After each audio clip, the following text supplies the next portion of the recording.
Sir আজকে মূলত কি ঘটনাকে কেন্দ্র করে আপনাদের চারজনকে সাসপেন্ড করা হলো? পশ্চিমবাংলায় সম্প্রতিকালে ঘটে যাওয়া মা সরস্বতীকে পূজা করার অপরাধে পুজো ঠাকুরগুলোকে ভেঙে দেওয়া হচ্ছে। এটা সবাই জানে, রাজ্যে বেশ কিছু শুরু হয়েছে এবং অন্যান্য দেবদেবীর মূর্তি ভাঙার কাজটা পশ্চিমবাংলায় বেশ কিছুদিন ধরেই চলছে। অথচ এখানে একটা গণতান্ত্রিক সরকার আছে বলে তৃণমূল দাবি করে, মুখ্যমন্ত্রী দাবি করে। এই প্রশ্নে মুখ্যমন্ত্রী নীরব, কোনো কথা বলছে না। কারা ভাঙছে, কেন ভাঙছে সেটা উনি খুব ভালো জানেন, রাজ্যের মানুষও জানে। এই ইস্যুটাকে সামনে রেখে আজকে বিধানসভায় আমরা একটা মোশন এনেছিলাম। মোশনটা এনেছিলেন আমাদের অগ্নিমিতা পাল। তিনি তার বক্তব্য যখন রাখছেন, স্পিকার তার বক্তব্যকে খণ্ডন করে বলছেন আপনি এগুলো এখানে বলবেন না, বলে তাকে বসিয়ে দেওয়ার চেষ্টা করছিল। তার প্রতিবাদে আমাদের বিরোধী দলনেতা শুভেন্দু অধিকারী তিনি স্পিকারের কাছাকাছি গিয়ে তাকে বলেন আপনি এটা করতে পারেন না, এই বক্তব্য আপনি খণ্ডন করতে পারেন না। মানুষের দাবির কথা আমরা বলছি, মানুষের জ্বালার কথা আমরা এখানে বলছি। হিন্দু ধর্মদের ওপর যেভাবে আক্রমণ হচ্ছে সেই আক্রমণের কথা আপনাকে আমরা বলতে চাই বলে তিনি কতগুলো হাতে কাগজ ছিল, টেবিলে যে কাগজ দেয় সেগুলো তিনি ছিঁড়ে ফেলে দিয়েছেন, উড়িয়ে দিয়েছেন, স্পিকারের দিকে নয়। তো সেই অপরাধে ওনাকে সাসপেন্ড করে দেওয়া হলো। আমি পিছনে টেবিলে বসেছিলাম, আমার হাতেও কিছু কাগজ ছিল, সেগুলো আমি ছিঁড়ে ফেলেছিলাম। সেই অপরাধে আমাকে সাসপেন্ড করা হলো, অগ্নিমিতা পালকে করা হলো।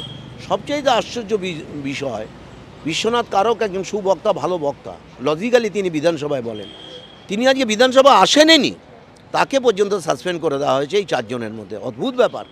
কোন ডেমোক্রেসির কথা বলছে, গণতন্ত্রের পুনঃপ্রতিষ্ঠার কথা বলছে মুখ্যমন্ত্রী। গণতন্ত্রের সবচাইতে পবিত্রতম জায়গা হচ্ছে বিধানসভা। বিরোধীরা সেখানে মানুষের কথা বলবে, অথচ সেখানে আমাদের কণ্ঠরোধ করে দেওয়া হবে সাসপেনশনের মধ্যে দিয়ে। বারবার শুভেন্দু অধিকারীকে 5 বার করা হয়েছে, প্রায় 8 মাস তিনি বিধানসভায় মুখ খুলতে পারেননি, সাসপেন্ড করে দেওয়া হয়েছে। আমাকে 4 বার করা হয়েছে, বিশ্বনাথ কারককে করা হয়েছে, শঙ্কর ঘোষকে করা হয়েছে, অগ্নিমিতা পালকে করা হয়েছে, আর আরও বিধায়ক আছে, নরহরি মাহাতো, তাকে বিধানসভার ভেতরে গায়ে হাত দেওয়া হয়েছে, অপদস্থ করা হয়েছে। 10-12 জন এমএলএকে ফেলে মারার উদ্যোগও হয়েছিল, 2-1 জনের গায়ে হাত পর্যন্ত দিয়েছে। উনি গণতন্ত্রের কথা বলছেন। আমি 2001 থেকে 11 পর্যন্ত পশ্চিমবাংলা বামফ্রন্ট সরকারের আমলে আমি বিধায়ক ছিলাম। কতটা পার্থক্য দেবেন? আমি ডিফারেন্সটা বলছি আপনাদের, পার্থক্যটা বলছি। সেই সময় এই তৃণমূল কংগ্রেস তখন বিরোধী ছিল। তৎকালীন স্পিকার আসিম আব্দুল হালিম তিনি যখন হাউসে চালানোর নেতৃত্ব দিচ্ছেন, তাকে যেভাবে হেনস্থা করা হয়েছে, অপদস্থ করা হয়েছে কল্পনা করতে পারবেন না। তাকে চেয়ার থেকে ধাক্কা মেরে ফেলে দিয়েছে কল্যাণ ব্যানার্জির নেতৃত্বে। আমি তখন প্রেজেন্ট ছিলাম সেখানে, আমি দেখেছি কি অদ্ভুত, আর আজকে কি দেখছি আমি মেলাতে পারছি না। কি দেখছি, কাগজের টোপলা ছুঁড়ে মারা হচ্ছে, বাদামের খোসা ছুঁড়ে মারা হতো, ডিমের খোসলা ছুঁড়ে মারা হতো স্পিকারকে। বিধানসভা, পবিত্রতম বিধানসভাকে কীভাবে ভাঙচুর করা হয়েছে, 37 লক্ষ টাকার আসবাব ধ্বংস করে দেওয়া হয়েছে। এদের মুখে ডেমোক্রেসি শুনতে হবে। আসল কথা, মানুষের কথা এরা আমাদের বিরোধী হিসাবে এখানে বলতে দেবে না।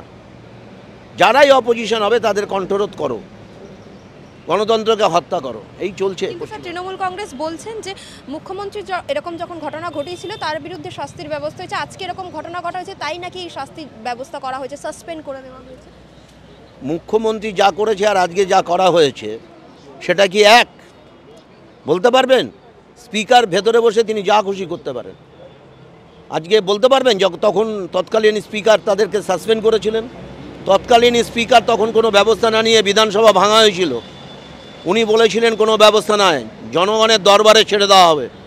বিধানসভার দরজা খুলে দেওয়া হয়েছিল 15 দিন। গোটা রাজ্যের মানুষ লাইন দিয়ে, লাখো লাখো মানুষ তৃণমূলের কীর্তি এই বিধানসভায় দেখে গিয়েছিল। এটা পারেন না স্পিকার। যদি ভেতরে কোনো গণ্ডগোল, মারামারি, আসবাবপত্র ভাঙচুর হয়, ওয়েলে নেমে কোনো অসভ্যতা আচরণ করে, তাহলে পারেন। আমরা আমাদের সিটে বসে কাগজ ছিঁড়তেই পারি। সব বিরোধী দল করে এসেছে, তো এটাতে কী অপরাধ? এটার জন্য সাসপেন্ড করতে হবে? এটার উদ্দেশ্য হচ্ছে আমাদের বিরোধীদের এখানে কথা বলতে দেওয়া না।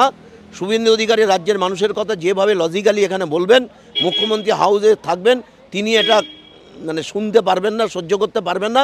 সেই জন্য আগে সাসপেন্ড করে দিলে কালকে আর ওনার শুনতে হবে না। তবে স্পিকার, বিরোধী দলনেতা কালকে এখানে ফেসবুকের মাধ্যমে লাখো লাখো মানুষের কাছে কালকে তিনি হাউসে যে বক্তব্য রাখতেন সেটা কালকে ফেসবুকের মধ্যে দিয়ে তিনি এখানে মানুষকে জানাবেন। স্যার আমি বলছি যে 30 দিনের জন্য আপনাদের সাসপেন্ড করা হয়েছে, আপনারা কি পদক্ষেপ নিতে চলেছেন? ধর্ণা বাদে শুধু কি ধর্ণা 30 দিন? দেখুন, আজকে সবে ঘটনাটা ঘটেছে, সাসপেন্ড আমাদের করেছে স্পিকার, তার অধিকার বলে তিনি করতে পারেন, কিন্তু তিনি ন্যায় করেছেন না অন্যায় করেছেন তার জন্য বিচার ব্যবস্থাও আছে। এর আগেও একটা বোধহয় সম্ভবত কর্ণাটক না কোথায় সুপ্রিম কোর্ট একটা ভার্ডিক্ট দিয়েছিল, একটা স্টেটমেন্ট দিয়েছিল যে 30 দিনের বেশি কাউকে সাসপেন্ড করা যাবে না। ফলে আইনি ব্যবস্থা যদি থেকে থাকে আমরা আলোচনা করব, আমাদের বিরোধী দলনেতা তিনি আলোচনা করবেন, করে দেখবেন, যদি আইনের দিকে যেতে চান যাবেন, আর যদি না যেতে চান তাহলে আমরা এটাকে প্রতিবাদ করব আমাদের কণ্ঠস্বরের মধ্যে দিয়ে।